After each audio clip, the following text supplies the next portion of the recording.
And today it is going to be making a presentation titled Gains of the First African Pain Camp and Future Opportunities for SSPN members. Dr. Olateju, you can start now. Thank you, Dr. Olumide Dada, our able General Secretary, SSPN Nigeria. Good evening, my President, Professor Oyele, and other past presidents in the House. So good evening, everyone. This evening, I'll be talking about the gains of the African Pain Camp that took place in Nairobi, Kenya, and future opportunities for SSPN members.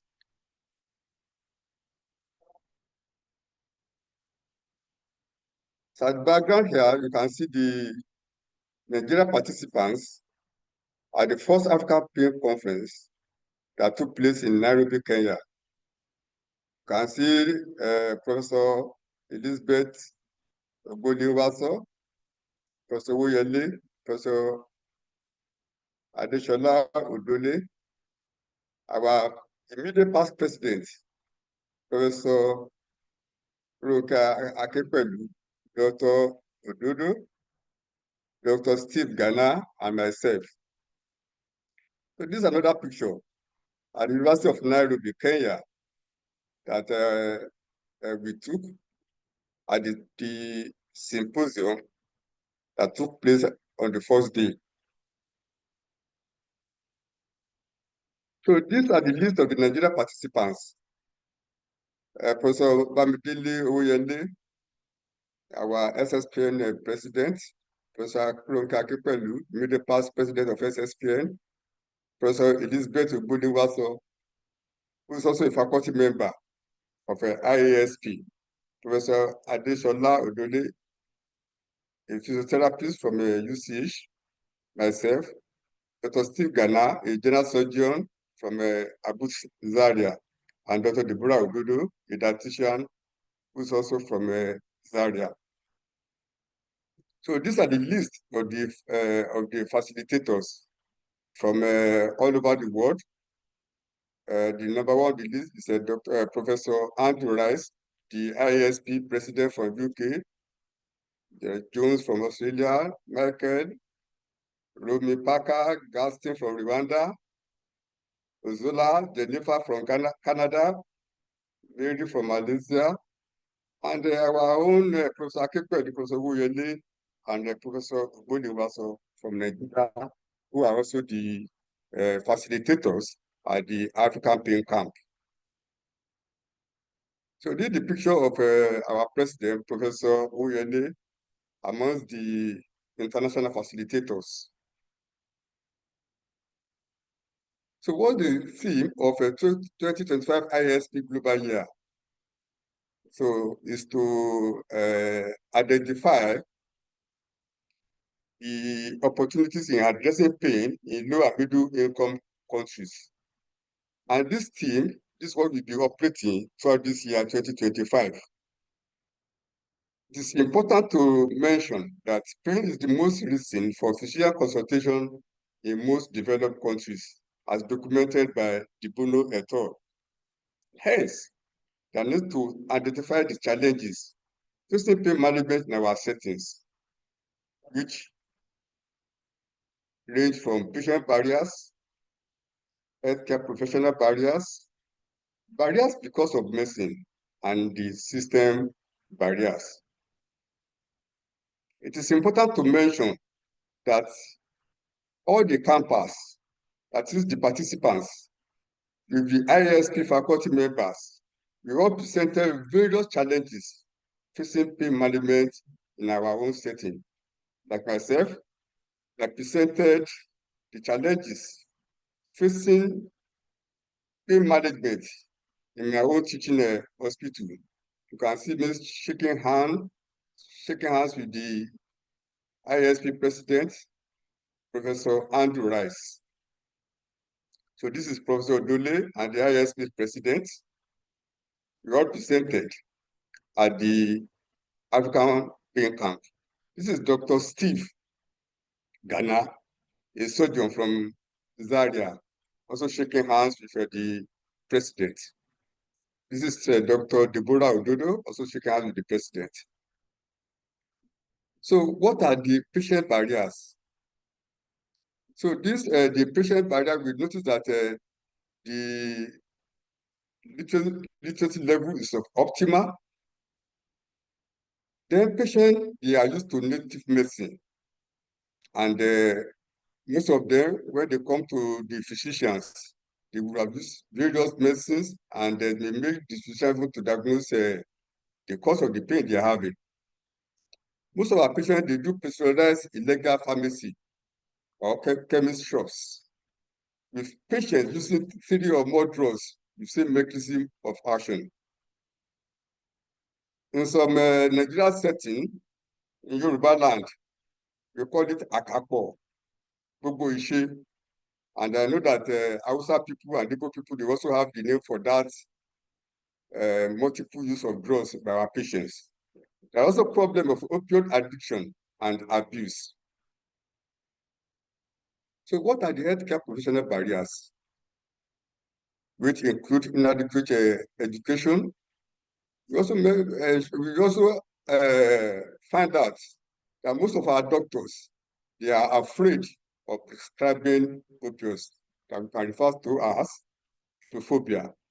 Then some people, they do they prescribe wrongly, wrong prescription, either underdosage or overdosage due to complications. Then in our various institutions, we identified that there are stringent prescription policies that make people to run away from prescribing opioids for their patients. Hospitals must have the belief that opioid prescription is complex and delicate. This is why most people run away from it. We also find out that opioid consumption is low, like in other developing countries. Healthcare givers tend to avoid the use of opioids because of this.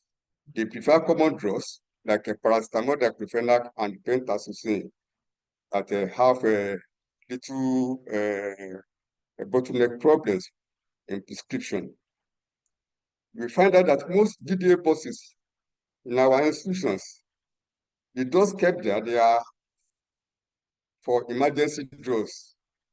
So they don't keep the opioids that are meant for GDA boxes. Instead, they put emergency drugs there, except in the theater and the ICU in most of our institutions where we have DDA boxes. So there is inadequate staffing because of the problem, the stringent prescription policies. So the inadequate staffing is affecting the prescription of opioids to our patients. What are the barriers because of medicine? Most of these drugs, especially opioids, they are unaffordable by patients, and even to the institution. Most institutions cannot afford the price or the purchase of opioids. In my center, in Joseph Fentanyl, it's about 2,100 per ampoule, morphine 110, and then when we convert to dollars, it's about 10 to 15 US dollars over 48 hours for post-operative pain management. This is expensive. The cost is triple at private pharmacy outside our hospital. And these drugs at times, they are unavailable in our institutions. The system barriers don't have a protocol on the administration of analgesics in most of the institutions. I've said about a wrong prescription. Most of the prescriptions, they are not written according to the National Opioid Prescription Guidelines. There's also no regulation over the counter drugs.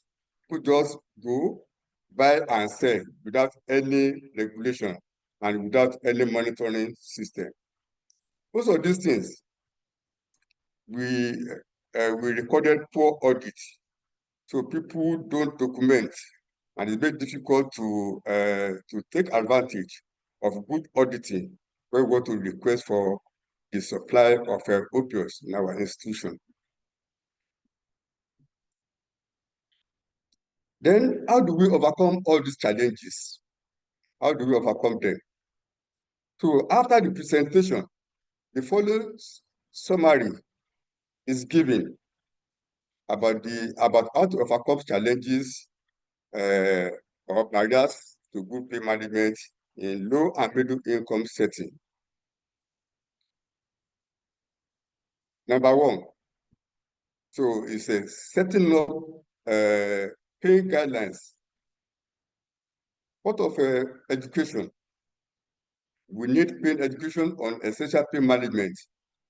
The education to the patients, to the community leaders, and the healthcare givers. Then also, for our institutions, we need to set clinical pain research priorities, especially our leaders, our chief medical directors, in conjunction with the government. We need to set clinical pain research as our priorities. As I've said, inclusion of pain education curricula in all our education, starting from the primary institutions, primary schools, to tertiary institutions. So we will start this from primary schools. Education on pain is like catching them young. As they grow up, they will know more about pain and its management. What are the other methods? Specific educations, use of podcasts, webinars, expert interviews, relevant research papers in pain, advocacy for greater funding for high-quality research. Then we need to improve clinical training on pain education to promote self-management and encourage interdisciplinary and multidisciplinary care for chronic pain. Let me emphasize here that all the things that I've mentioned, they are good if we take note of all these things during World Pain Day, when we celebrate World Pain Day. Webinars, we can organize webinars, we can involve social medias, and so on and so forth, to educate people and to create awareness. So we need to intensify our campaigns through the use of national and religious leaders, the kings, the robbers, the chiefs, television and radio stations. We need support through partnerships and collaborations, e.g., public and private partners and insurance companies. Most of these drugs, especially opioids, the NHIS, they don't account for opioids. And even when they account for opioids, the percentage, what the patient pay is still unbearable for most patients. So we need to encourage or tell our insurance companies that they should try as much as possible to subsidize the cost of opioids. We need national insurance to recognize pain as an issue to be covered. The Senate and the House of Rep, they can look into this. We need to create awareness among leaders on pain management and the gaps that we observe in pain management. Advocacy for resource allocation towards training, especially our institutions, the government, and those people that may want the NGO. You can allocate more allocation to the training of pain and also into research.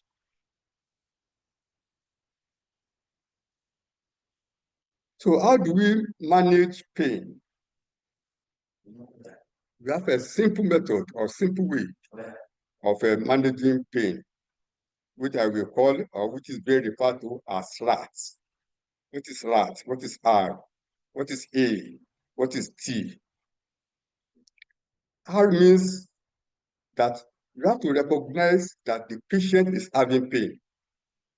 And it's what the patient says. You can't talk for the patient. If the patient is having pain, the patient is having pain. You can't doubt it.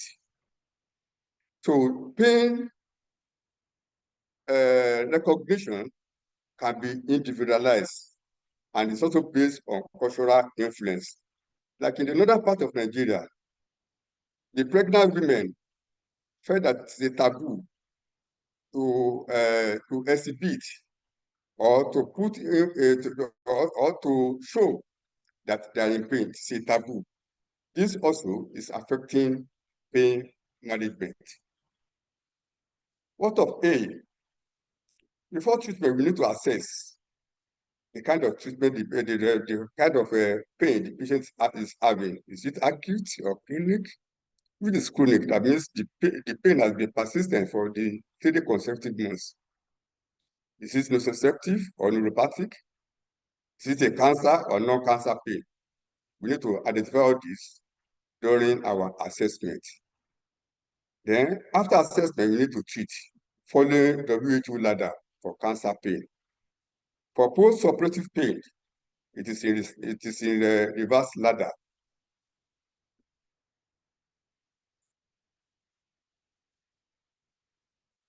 So how do we classify pain? At the African Pain Camp, we noticed that the usual method of classification of pain, pharmacological and non-pharmacological, that is an outgoing classification. We now have an emerging classification, which I can regard as 3 Ps: pharmacological, psychological, and physical. The whole pharmacological has been divided into psychological and physical. How can a patient manage pains on his own or her own, especially chronic pain? There should be goal setting. The patient should make up his mind that having pain should not be a barrier. The patient needs to set our own goal that going back to work is a means of ameliorating the pain, meeting friends, meeting loved ones, caring for grandchildren, babysitting. All these things can be recommended. And I want to say at this juncture that the management of pain is going to be discussed in another webinar by one of us. The pharmacological management of pain, the physical and the psychological management of pain is going to be discussed in details in one of our subsequent webinars. So in taking care of pain, it has to be gradual. To achieve the goals, it has to be gradual, step by step. Just like climbing a mountain. You can't just rise to the top at once. It has to be gradual. The same way the management of a chronic pain in patients. We find out that exercise, regular and normal movement of body are very, very important. But we should not do the kind of exercise that will cause further injury, that will further cause pain in us. But exercise has been found to be a good way of managing chronic pain. Then stress has been found out to also cause to add to chronic pain. So any method that I want to see that can take care of stress or avoid stress, patients will look into that. We find out that the use of relaxation and meditation is a means of regulating stress in people.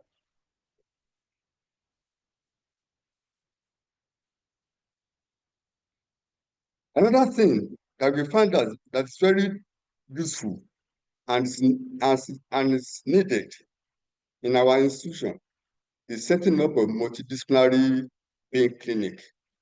Most of our institutions, they don't have a pain clinic. So we can have pain clinic in our various institutions. And one of the assignments given to us at the African Pain Camp in Nairobi, Kenya, is that we should go back to our institution and see how we can set up multidisciplinary pain clinic. To set up a multidisciplinary pain clinic, you need personnel, and the lead physician should be from the following disciplines: anesthesiology, medical rehab, mental health, surgery, primary care, hematology, neurology, and palliative care. These physicians, they cannot do it alone. We need other professionals like nurses, physiotherapists, psychologists, pharmacists, social workers, even the opinion leaders in the community. We need them to assist in the propagating the establishment of a multidisciplinary pain clinic. We need office support. This can be handled for official duty by the secretary or receptionist. We also need research personnel that will be taking care of our data so that they can, all this can later be published and be reviewed at interval. So what are the other requirements? We need training, we need facilities. I'm talking about how to set up pain clinic. Training is essential. Facilities, we need office equipment, office furniture. We need evaluation and measurement. And by and large, we also need case studies as we run this pain clinic.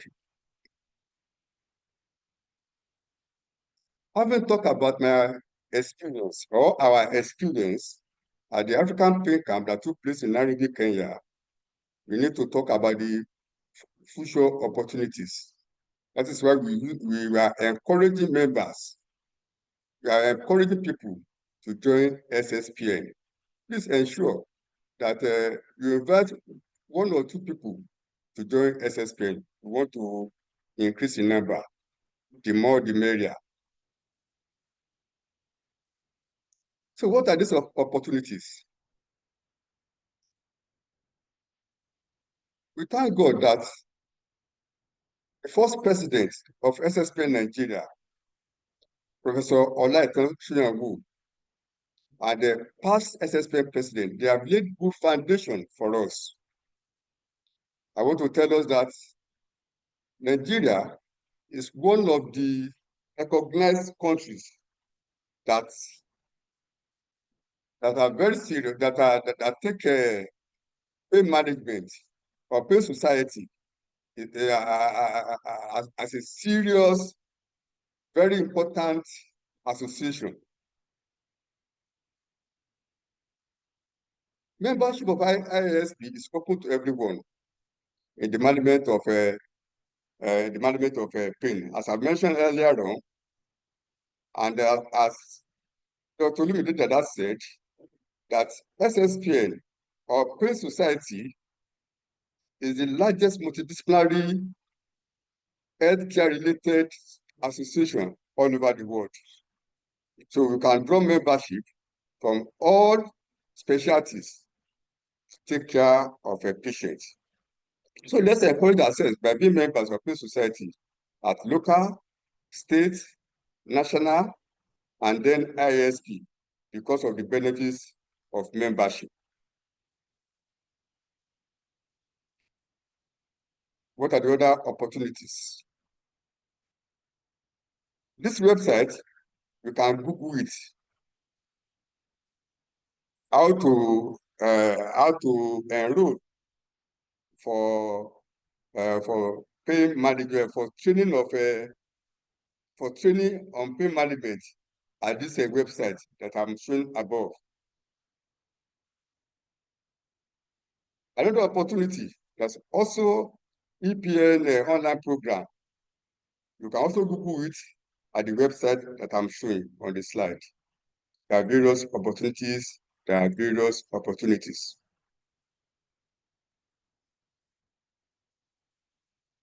In October next year, that's 2026, there's going to be IASP 2020. There's going to be IASP Congress in Finland.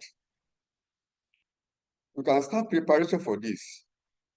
I know that very soon there'll be call for abstracts. So let's continue. Let's start preparing abstracts for this IASP Congress that is coming up in Finland in 2026.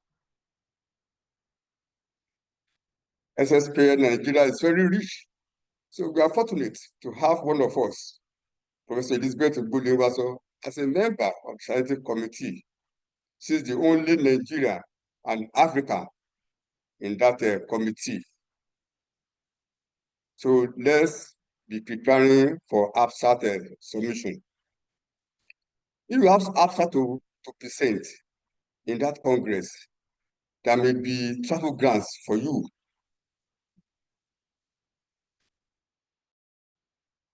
The ISP will sponsor you to Thailand in 2026. Just have an abstract to present. What of pain camps? This year we had our first African pain camp in Nairobi, Kenya. It was residential with interprofessional training programs to promote interdisciplinary pain management, particularly in low, middle income countries. By the special grace of God, the next African pain camp, we hope that Nigeria will host it in 2027. I know some of you listening to me, you are likely to be in one or two committees when 2027 comes. And to this regard, in Kenya, Ghana, our participants, the participants from Ghana, they were in full support that the next African pain camp should come to Nigeria in 2027. So this is the flyer for the ISP 2026 World Congress that is going to take place in Thailand in October 2026.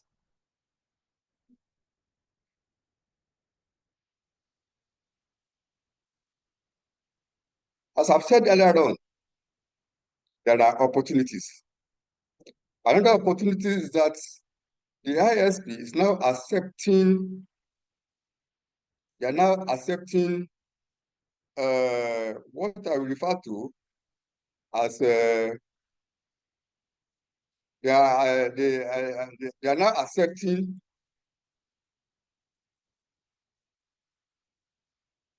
input or for people that want grants in the establishment of schools and pain camps, pain school. There's nothing bad if Nigeria can have Nigeria pain school, just like we have Nigeria law school.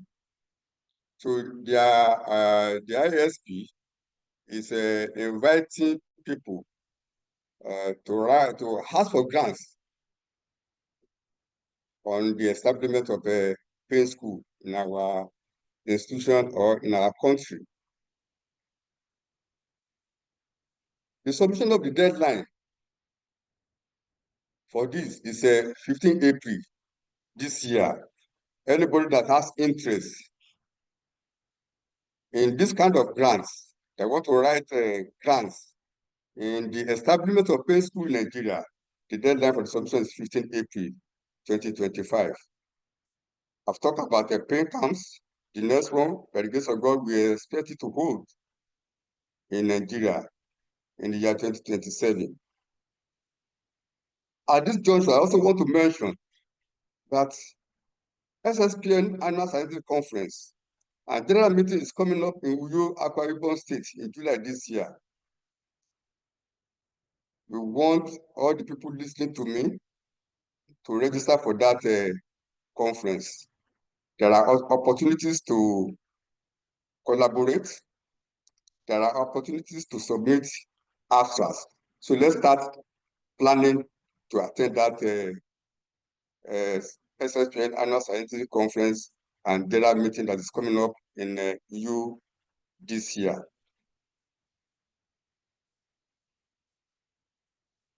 There are opportunities. Harvest is plenteous in pain education, collaboration, and research. So let's encourage ourselves by being members of pain society at our local level. There can be institutional pain society. There can be state SSPN association that we have in Osun State. We have SSPN Osun State. By the special grace of God, SSPN Uyo we spring up in July this year where we have our pain conference. We're also encouraging other states to start SSPN in their own states so that we continue to enlarge and enlarge at local level, state level, and national level. Then we are all enjoyed to join IASP. You can subscribe to membership of IASP. I was told the money is not that much. It's between $25 and $50 for membership. You can Google it online. Just Google IASP membership. You are going to get details there. For being an IASP member, there are opportunities. As I've said earlier on, one can get grants for research. One can also get travel grants to international conferences. It's not just be a local champion. It's good to join international organization.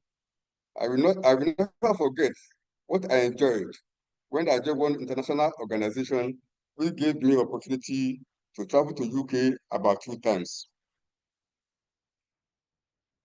As I'm rounding up, so this is the group picture of the participants from all over African continents. And we also have facilitators from other parts of the world, from UK, from USA, from Rwanda, from Australia. So this is the group picture after a wonderful dinner. So what is the take-home message? The take-home message after this presentation is that you should take a lead in the management of pain. Let's speak to those people who are in pain. Let's put smiles on their faces. At this juncture, I want to thank everyone for listening. Thank you and God bless you.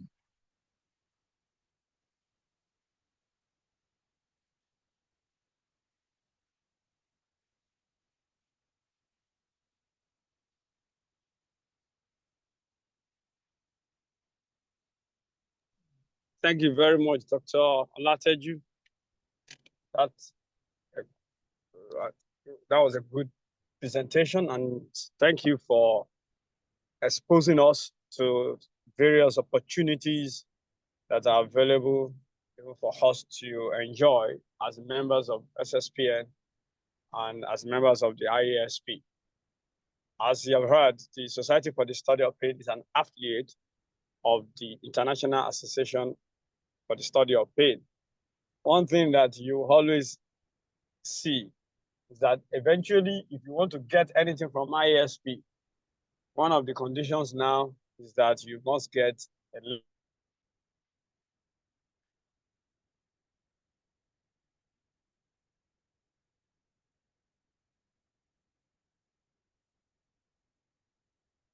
Dr. Dada.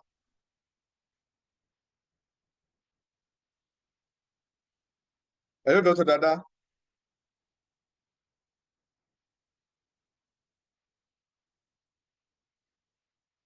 will get any condition. Thank you very much, Dr. Olateju. Now the floor is open. We can discuss, we can ask questions, we can seek clarification, and then we can call it a day if we are able to achieve that. Thank you once again, Dr. Olateju. Dr. Olateju is the second vice president. Sir. Yes, I recognize the presence of our own Professor Shuyanwu, the foundation president of SSP Nigeria. Then, thank you very much. You see, what I've just presented, just the summary of what happened in Kenya. We have other participants in the house they may have one or two things to contribute to my presentation. Thank you.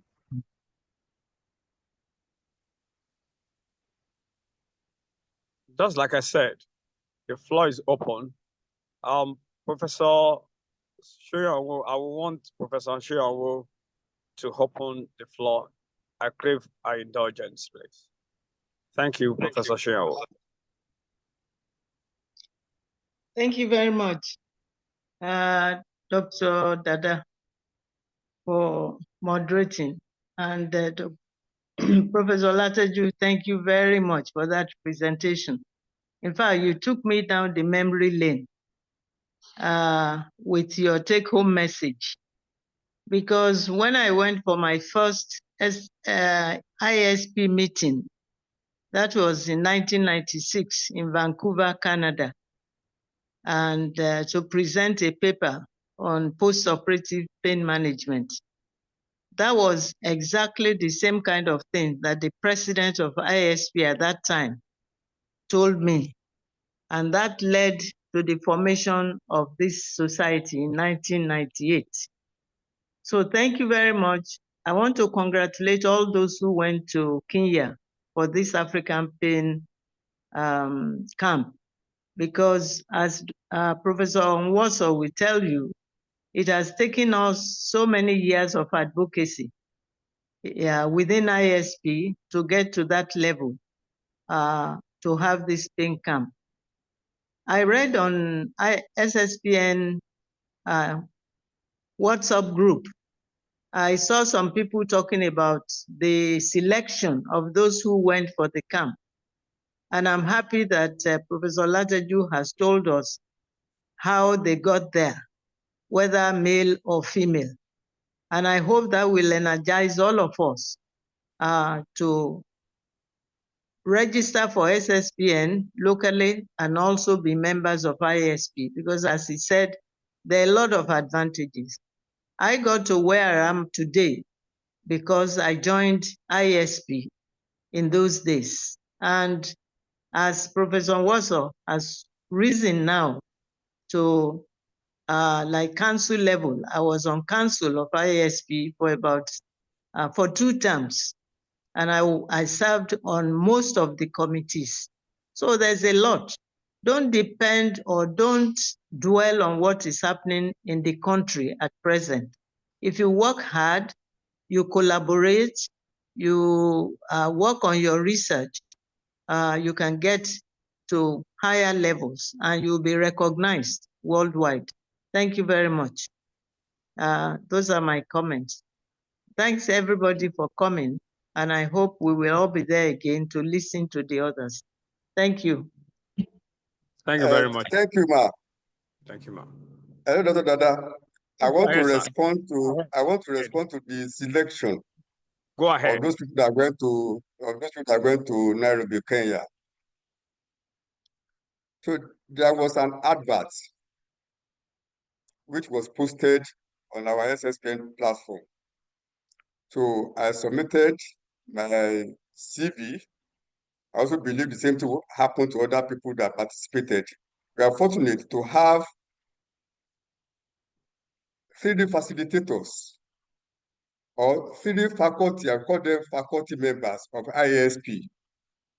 So the CV, my CV and other people's CV were examined before we are eventually chosen to be part of the African Pain Camp. So it's just not by magic.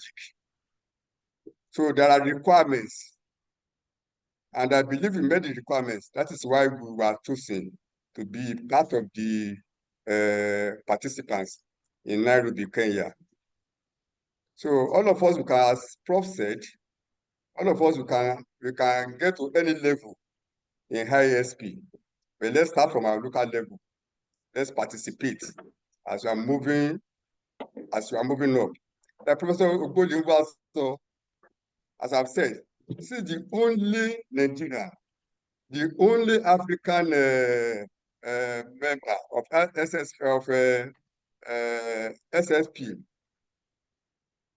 that is part of the scientific committee of the forthcoming ISP World Congress that is coming up in Thailand. So she started from somewhere. The same way Professor will started from somewhere. So let's start from somewhere, and let's encourage ourselves to be part of a PAIN society at local level, national, and international level. Thank you. Thank you very much. And just like I said, all these applications will always have requirement about your participation in the society, in your nation, in your country. Usually they want to know, especially when it comes to things that will involve, let me use the word selection by countries. So they really want to be sure that you are a local, you are a part of your local bodies. So let's all understand that as well. Professor Ojoawo, please. Yeah, good evening, everyone. Mama Shinyawo, good to see your face again. And I pray that you are going to live long for us. Thank you very much for mentoring us and for bringing us to this level. My friend, Dr. Olateju, I really appreciate you and I enjoy your presentation. And I want to say again, congratulations to those that went to Kenya. All right. Yes. Right. Regarding the issue of selection in ISP participation, there is no bias there at all. Of course, I've been there for quite a while. I understand what they usually do. They base majorly on merit and your contribution, both in your local level, national level, internationally. So that's what they do. Whoever that is writing something should put up in ourselves and try to do a good job. And invariably, is going to at least find its level at the top level, right?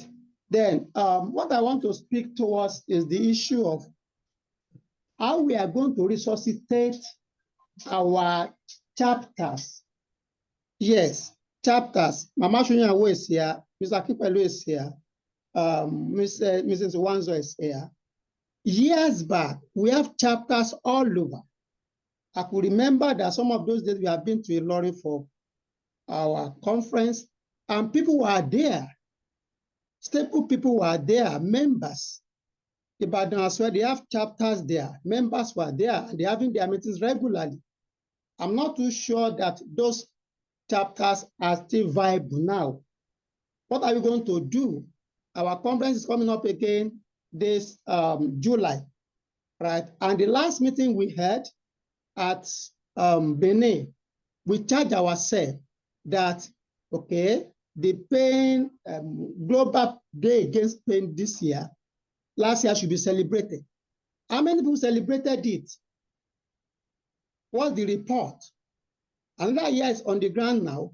What are we doing? What are we doing?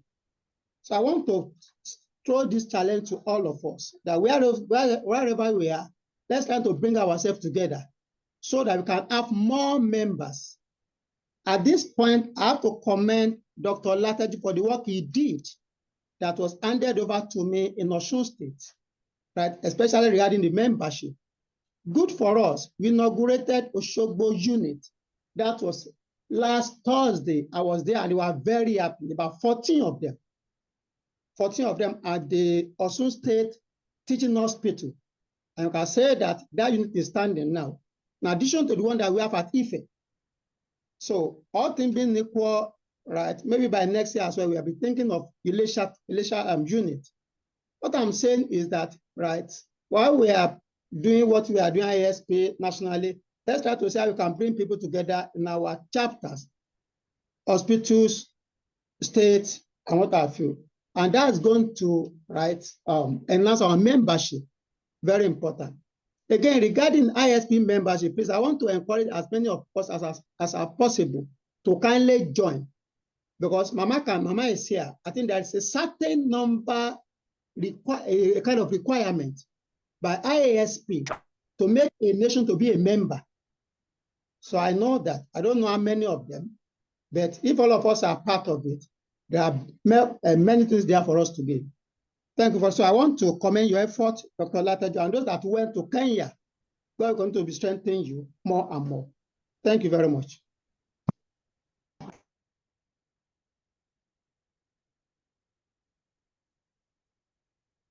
Thank you, Professor Joao. I thought I just you want to encourage others. Hello, Dr. Dada. Go ahead, please go ahead. Professor Joao that I've just spoken. He has enjoyed ISP more than 4 times, around 3 or 4 times. Am I right, sir?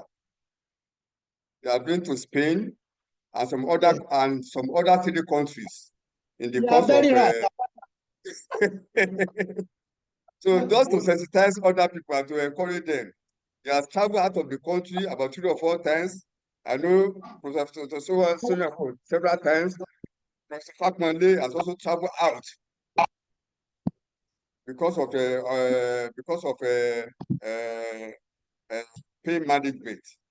She has presented in international ISP conference. So any of us, we can rise to that level, can get to that height. Just to buttress what the Professor Joao have said and the Professor Wu. So there are opportunities. There are opportunities. Thank you. Professor Fakwanle, please, sir. Ma'am.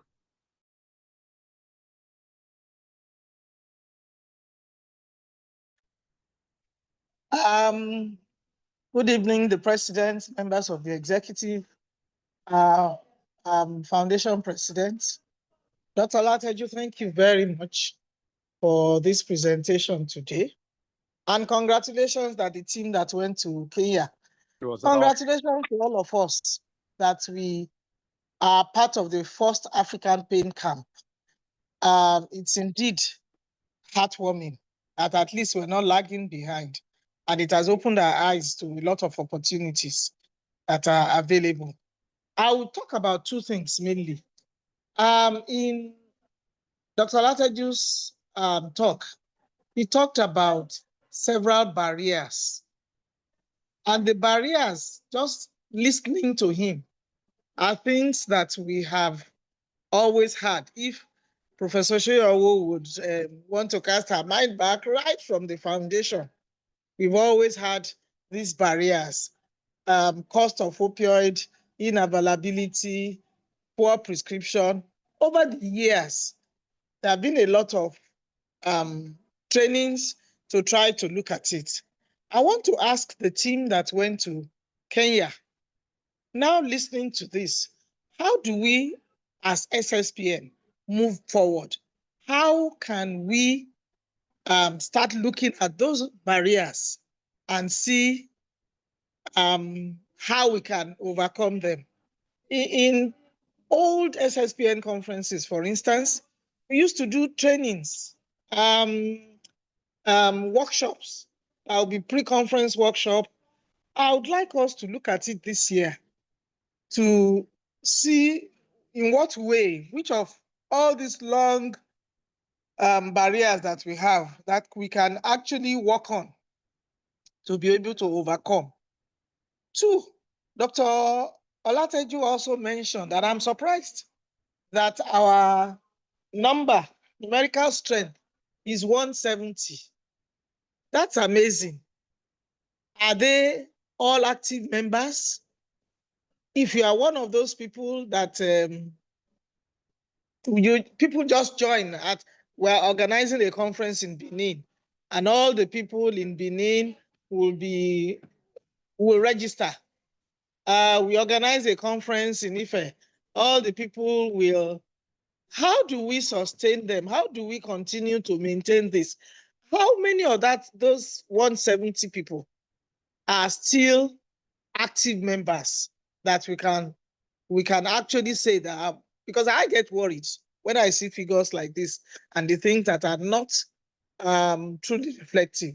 So as much as we are telling ourselves to move up, to try to become much more active, we can look into research in our own various places, research in terms of all these barriers and see how we can provide solutions to those barriers. And if each and every one of us, if we're active and really focused on pain studies, move around and be doing things. And then when we come together at our annual conference, look at workshops, see how we can use it to train ourselves, then I think we may get better. You may have other solutions, but really, I think it's time for us to move forward. One last thing that I'll just is just information. The Federal Ministry of Health now has mandated us to start a pain certification. What is the certificate now? A post-fellowship training in pain medicine. And to be able to do that sort of post-fellowship training, we have to have pain centers in our various hospitals. So I would like each and every one of us, wherever we are now, to look into how we can actually start up these pain centers where we will have pain clinics, where we'll have multidisciplinary people. Many teaching hospitals have all the personnel that we have. It's just for somebody to take it up, use this initiative to have a pain clinic. UCH had it years ago, and I know that sometime past, they tried to resuscitate it. I don't know what is happening now. But if we're going to be certifying people now, it's an exciting thing for me. We need many more places where people are going to train, and that will increase the personnel that are available for pain training. I know about the curriculum. The curriculum and the training involves all those personnel that are that we are talking about. And that same curriculum encourages that every place can start. The pain clinic will be accredited to see that it meets the standard before people can come and train there. It's going to be a 12-month training post-fellowship.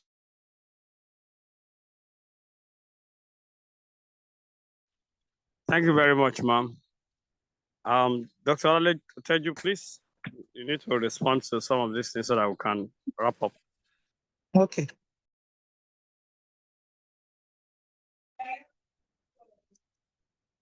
Who is going to respond? I mean, are you saying that I should? Dr. Olateju, I asked Dr. Olateju to. Dr. Olateju.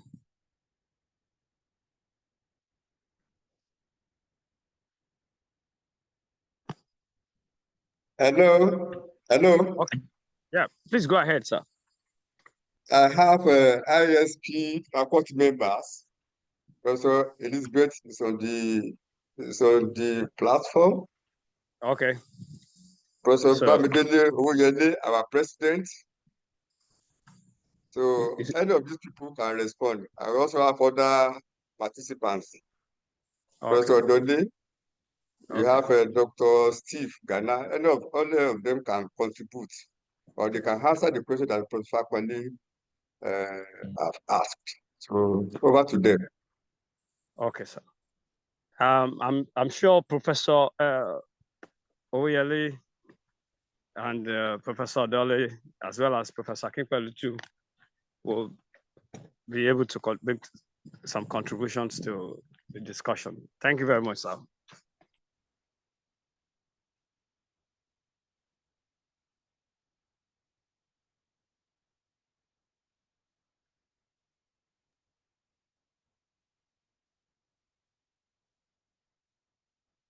Dr. Dada, can I come in for? Please, ma'am. Please, ma'am. Second. Yes. Please.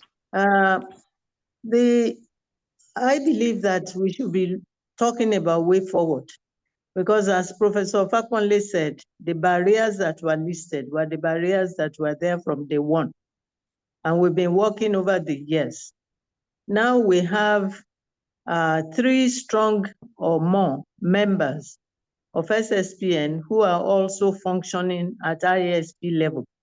And we're very lucky, and I am very proud that that has happened.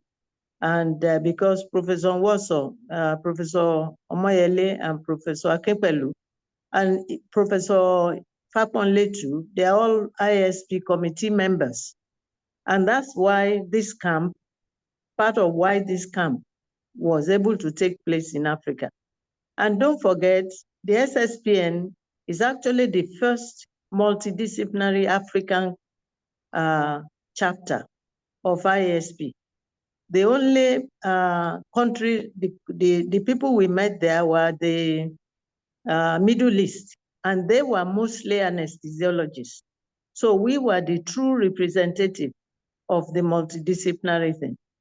The pain, multidisciplinary pain clinic you are talking about was actually in existence, in usage in the late 70s and 80s, before the first historical, I won't call it JAPA, but the moving of professionals out of the country.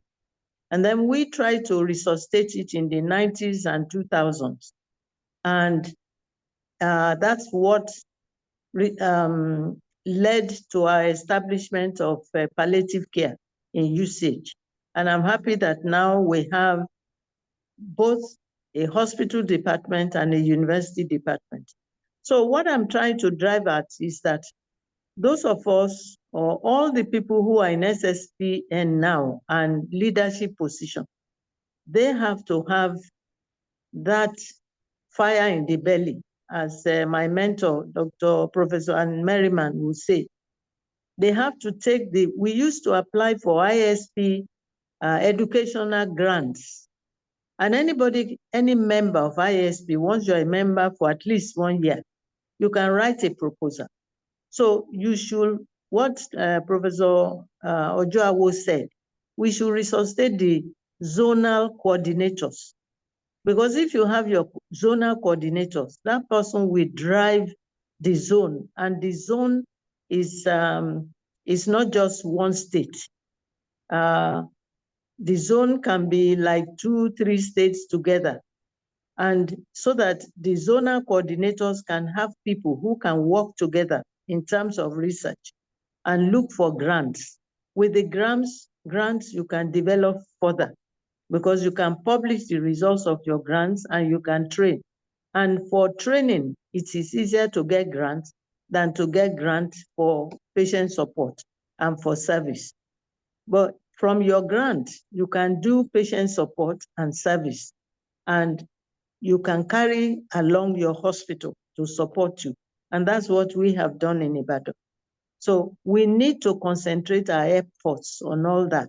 Not that people will just train for a few weeks or a few months in any aspect of pain and then go and open small shops treating patients. No, that is not going to get us anywhere. We need to pull our resources together. So that will be my own suggestion. And I thank the current leadership, especially the president. You can see that the president of the society is in so many international organizations, and he's so busy with that. So somebody who has that kind of passion, we all have to develop passion to develop this aspect of pain research that we're talking about. Even if you're outside the country, you can still drive things from within the country, because I know there are a lot of challenges, but despite the challenges, we can still move ahead. Thank you very much. Thank you very much, ma'am. Thank you so much. And thank you for the wealth of experience that you keep sharing with everyone. Professor Odoli, please. Thank you. Good evening, sirs and Maz. Good evening, Mama Shoyongo, and all my senior colleagues here. Yes, I just want to add to what Mama has just said, and then what Dr. Olateju presented on. Most of these barriers, based on what we even did at Kenya, most of these barriers were categorized as HCP-related, system barriers, patient-centered barriers. And I think for majority of us that are on this platform today, this meeting, we can begin to talk to ourselves. And one major ways of mitigating against this barrier is what is even happening now. This experience sharing, getting information, the information provided by Mama Shonwo, the information provided by Professor Fakonle, by Professor Joawo, all of these things can stir up a hunger, a thirst to improve pain management wherever we are located. And then we've talked about workshops. I think that is also very important because the majority of the information that people talked about that borders on healthcare professional related barriers, this issue of us building capacity. And I'm so happy that this experience sharing opportunity as presented by Dr. Olateju this evening is also something that can also help us to look back, to be reflective, and to see where we can channel our efforts to as members of SSPN. Protocol development. We've talked about developing protocols, and I think those are areas that SSPN can also champion. Professor Mama Shonwo talked about the multidisciplinary team that we have in UCH. Very, very good thing, very good efforts that other institutions can emulate. Curriculum revision, so many things that we talked about, collaboration, even having IASP chapters or SSPN can actually serve as that. When we have such offices where people can go to and get information, as little as information is very key. Knowledge is power. When our patients too are empowered, when healthcare providers are empowered, when we see through the eyes of the patients, when we are managing our patients and we're not just focused on what we just want to do because we have busy clinic. There are so many things that we can do as individuals, as individual healthcare professionals. There are so many things that we can do that we can be intentional and deliberate about. As an association, as a society, SSPN, there is so much that we can do that can help us to mitigate against the system-related barriers. So I just think that whatever it is, even if it's a journey of 1,000 miles, we can start with what Mama Shonwo suggested. We can start with what Professor Joawo suggested. We can start with what Professor Fakonle, those little drops of water can help us to get to where we are supposed to be. But I know that it takes being deliberate and being very intentional. Thank you. Thank you very much, Professor Dolly. We appreciate you. Professor Uyele wants us to know that his network is so unstable. We'll have loved to make some comments, but just like we've seen, and I think the experiences of past presidents, Professor Shonwo, Professor Fakonle, being expressed here today, and I can say again that just like we have noticed, the barriers are still the same. One of the things that Professor Fakonle actually suggested, it's a pre-conference workshop during our conference. And I'm happy that Dr. Catherine Heyer, who is leading the team in Uyo, would probably want to put that in mind and find a way of bringing up a pre-conference workshop, especially with respect to the barriers of pain management. I will want to crave the indulgence of everyone who probably wants to speak to let us wrap up today's event. We will still have 1 or 2 more sessions from the participants, if time permits. And just like we have always said, that the monthly webinar are truly a reflection of the type of society that we have. It's multidisciplinary. We have had all professions, all types of professionals making presentations at our monthly webinar. So on behalf of the president, I want to say that if you want to be a member of the Society for the Study of Pain, it's very easy. Just reach out to any of the people that have spoken. And if you need any contact, I will put my number and I will ask 1 or 2 members of the executive to also put their numbers in the general chat box so that you can reach out to us and ask us for further clarification on how to be members of the SSPN. The society, as you have heard, is a multidisciplinary society. As long as you're interested in pain management, pain research, and whatever has to do with pain, this is the society to join. I want to appreciate the presence of past presidents, and I want to thank Dr. Olateju for such a wonderful presentation, for bringing home their experience. The only thing that we cannot share with you is the sumptuous dinner that you partook in. Unfortunately, we were just told about the dinner. We cannot receive any part of the dinner, but also good. Thank you for sharing the other things that are shareable. I want to appreciate everyone that has been on this platform. Thank you for your time, and